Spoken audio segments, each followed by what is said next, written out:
Hi guys, आज हम discuss करेंगे most common disease typhoid fever के बारे में। तो टाइफाइड फीवर है, इसके कौन से क्लिनिकल फीचर्स होते हैं और कौन से इन्वेस्टिगेशन इसमें कराने चाहिए और किस प्रकार से इसका ट्रीटमेंट करना जाना चाहिए, वो सब हम इस वीडियो में डिस्कस करेंगे।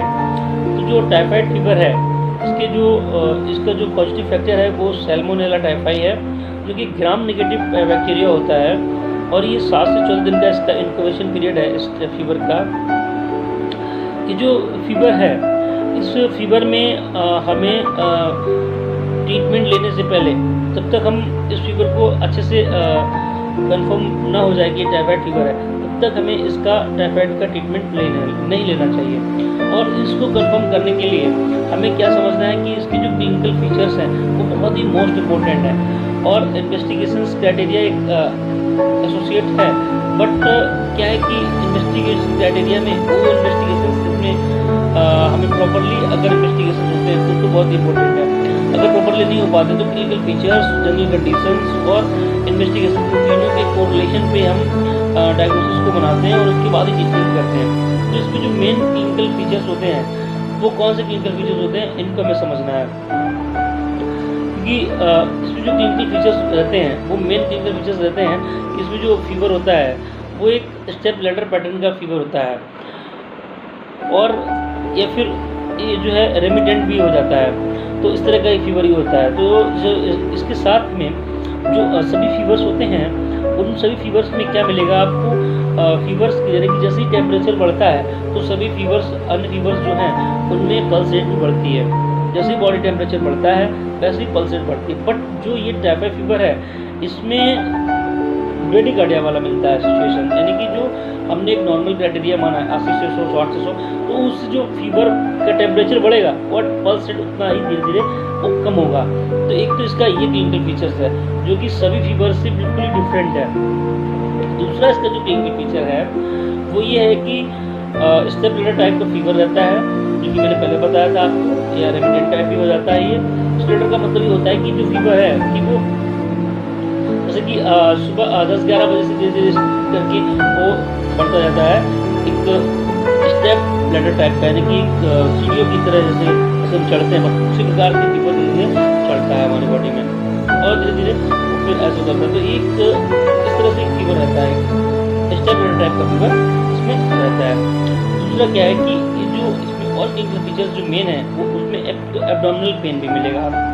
एब्डोमिनल पेन यानी कि पेट में हमारा दर्द रहेगा और साथ में टेंडरनेस भी रहती है, यानी कि जब भी हम दर्द को पेट में किसी भी जगह पे छुएंगे तो उसमें छूने से भी पेन जो है और भी बढ़ेगा, तो उसे हम टेंडरनेस कहते हैं। इसके अलावा इसमें जो चीज़ें हैं, एक मेन अदर मलेरिया का फीवर हो या डेंगू का फीवर हो, उसमें क्या रहता है, उसमें चिल्स और राइगर्स भी रहते हैं। बट इस वाले फीवर में चिल्स और राइगर्स नहीं रहते। चिल्स राइगर्स का मतलब ठंड लगना, ठंड लग के बुखार आना या कपकपाहट लगना, इस तरह से वो इस तरह का इसमें नहीं रहता है। तो और दूसरा इसमें एब्डोमिनल पेन भी साथ में रहता है और टेंडरनेस भी रहती है। साथ में क्या है कि एब्डोमिनल पेन रहता है, इसमें कॉन्स्टिपेशन भी रहता है। शुरुआत की स्टेज होगी उसमें कॉन्स्टिपेशन भी मिलेगा पेशेंट को। अगर कॉन्स्टिपेशन हो रहा है, फीवर आ रहा है, 100 से ज़्यादा उसका टेम्परेचर है, स्टेप लैडर टाइप का है, एब्डोमिनल पेन भी है, कॉन्स्टिपेशन भी है, ठंड लग के कपकपी लग के बुखार नहीं आया है, तो और उसको जो हेडेक है वो सर में जो दर्द है वो डल टाइप का दर्द हो रहा है, डल टाइप का इसमें हेडेक जो रहता है, और इसके अलावा नोजिया वोमिटिंग भी रहता है। तो इस तरह का नोजिया वोमिटिंग भी फील हो रहा है। तो जो मेन जो कार्डिनल साइंस हैं, हमें कॉन्स्टिपेशन को देखना है और ये फीवर जो है स्टेप टाइप के फीवर को समझना है, डल टाइप के हेडेक को समझना है और एब्डोमिनल पेन को समझना है। अगर हमें कॉन्स्टिपेशन के लिए क्या होता है कि जब भी हमारा पेट खराब होता है तो हमारे जो टंग होती है तो वाइट कोडिंग मिलेगी। तो एक जो central part of the tongue पे वाइट कोडिंग मिलेगी, ये भी एक टाइफाइड फीवर का भी एक साइन होता है।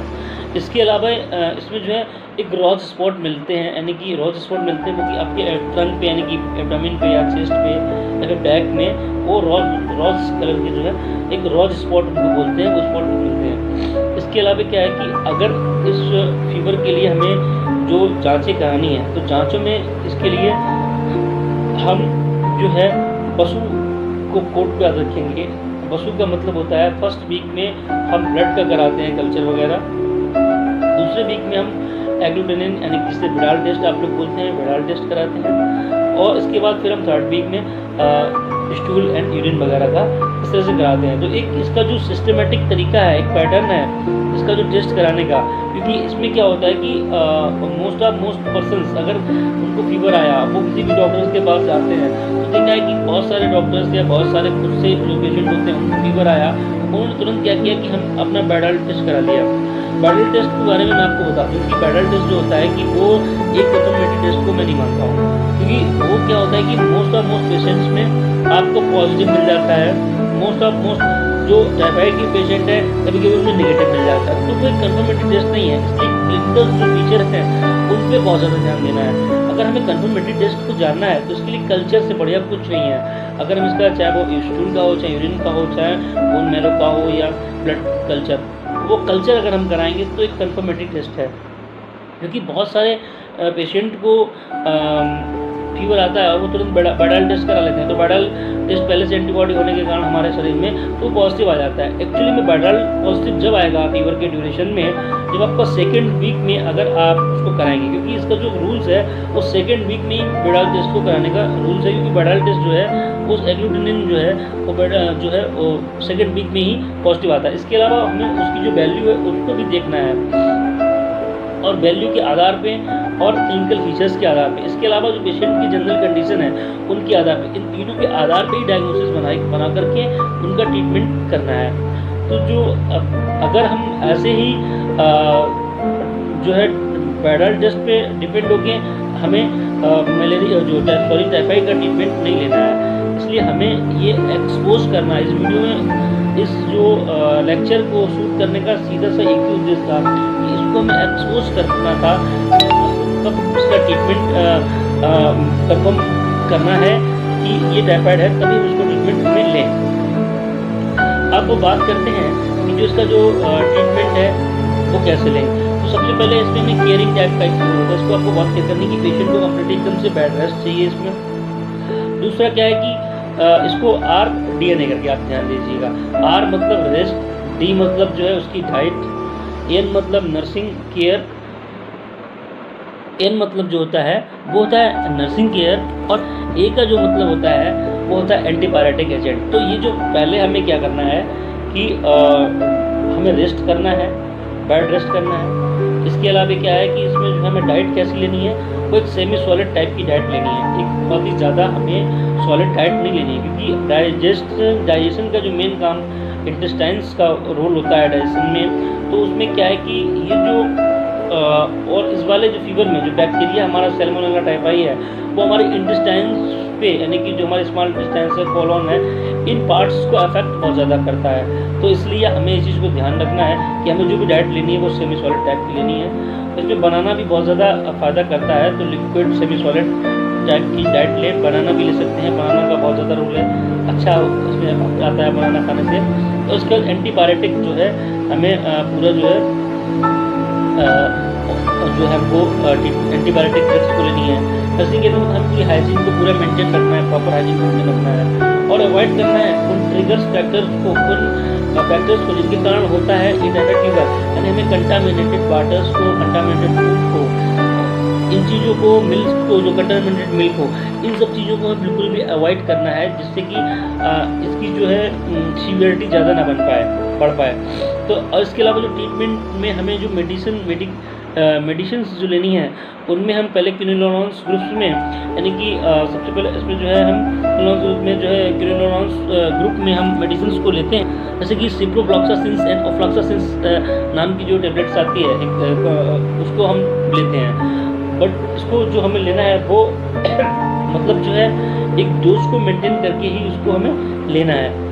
और इसका जो इसको हम दिन में 2 बार ले सकते हैं। तो वो कैसे ले सकते हैं, इसको हम दिन में 2 बार जो है इसको ले सकते हैं 15 ग्राम पर केजी वेट के हिसाब से भी इसको हम पूरा टोटल ले सकते हैं, यानी कि 50 किलो के पर्सन्स को 750 मिलीग्राम टेबलेट को 2 बार में ले सकते हैं। या फिर जनरली जो डोज है वो 300-250 mg करके जो है 250 mg या 200 mg की डोज BD में, TDS में, वो सीवियरिटी के आधार पे हम और उसके पेशेंट की वजन के आधार पे लेते हैं। इन मेडिसिन को हमें अवॉइड करना है तो किन में करना है। इन मेडिसिन को हमें जो प्रेग्नेंट लेडी है, लैक्टिंग मदर्स है और जो चिल्ड्रंस है उनमें इनको नहीं देना। उनमें हम जो सेफ ड्रग्स रहती है वो एजिथ्रोमाइसिन रहती है। अब इसमें जो है हम सेफ्ट्राजोन को भी दे देते हैं। सेफालोस्पोरिन ग्रुप की मेडिसिन अगर ये पहले से पेशेंट ले चुका है, अफेक्ट नहीं करे, तो सेफालोस्पोरिन ग्रुप की जो मेडिसिन है, सेफ्ट्राजोन है, उनको भी हम दे सकते हैं। इसके अलावा जो हमें एंटीबायोटिक्स ड्रग्स है वो देनी है, और इसके अलावा जो हमें एंटासिड वगैरह थोड़ा सा देना है जिससे कि मेंटेन है। और एंटीबायोटिक्स ट्रीटमेंट पूरा 7 से 14 दिन का पूरा चलता है, और इससे जो है हमारा टाइफाइड फीवर जो है ठीक हो जाता है। इसके अलावा जो अगर ज़्यादा क्रॉनिक स्टेज में नहीं जाना है, क्रॉनिक स्टेज में अगर जाता है तो बहुत सारे इसके कॉम्प्लिकेशंस हो जाते हैं, एब्डोमेन डिस्टेंस हो जाता है और इसमें जो है परफोरेशंस वगैरह हो जाता है। तो इसलिए हमें पहले से ही जागरूक होना है और पहले से ही इनका ट्रीटमेंट प्रॉपरली लेना है। तो इतना ही।